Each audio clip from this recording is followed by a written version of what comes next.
بسم الله والحمد لله والصلاة والسلام على رسول الله. طرح السؤال في مثل هذا الأمر ضروري جدا، لأنه كل إنسان مسلم إذا طرح هذا السؤال على نفسه يبحث عن الجواب وتختلف الإجابات يقينا، وكأن هذا السؤال أيضا يحمل في ذاته تنبيها ينبه الغافلين. ربما بعض الناس يؤجلون توبتهم ومغفرتهم، يقول بعدين.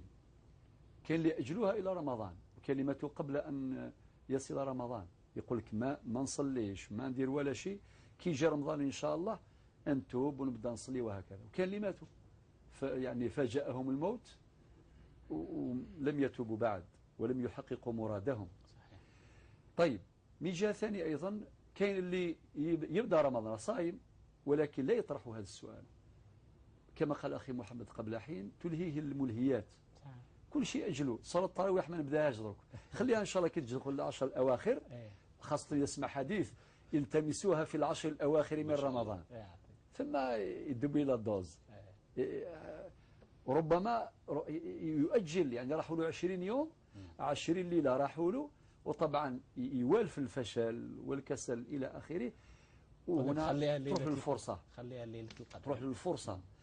لذلك طرح هذا السؤال مهم جدا، ونتذكر أيضا ما وعد الله عز وجل في مثل قوله تعالى: قل يا عبادي الذين أسرفوا على أنفسهم لا تقنطوا من رحمة الله. هذه الآية التي تزرع الرجاء، تزرع الأمل في قلوب الناس وتستأصل اليأس من العمق.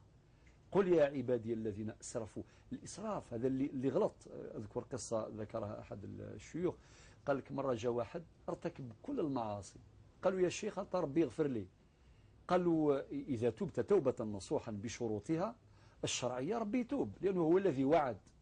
قالوا يا شيخ وما نظنش لأنه ذنوب كبيرة بزاف. هذاك الشيخ يؤكد له ويقرأ له الآيات والأحاديث، مثل النبي عليه الصلاة والسلام في الحديث اللي يقول: إن الله يبسط يده بالليل ليتوب مسيء النهار ويبسط يده بالنهار ليتوب مسيء الليل، حديث الإمام مسلم إلى آخر الحديث. معناه 24 على 24 ساعة الأبواب الرحمة وأبواب المغفرة مفتوحة. الشيخ يعطيه الأمل، وذلك الإنسان يقول لا وما نظنش ما نظنش ذنوب كبيرة.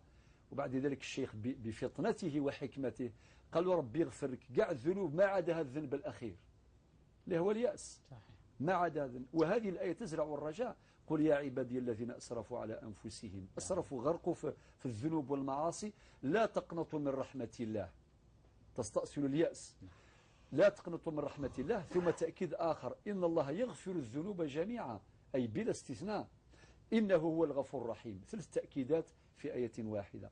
إذن هذا السؤال يجب أن يطرح.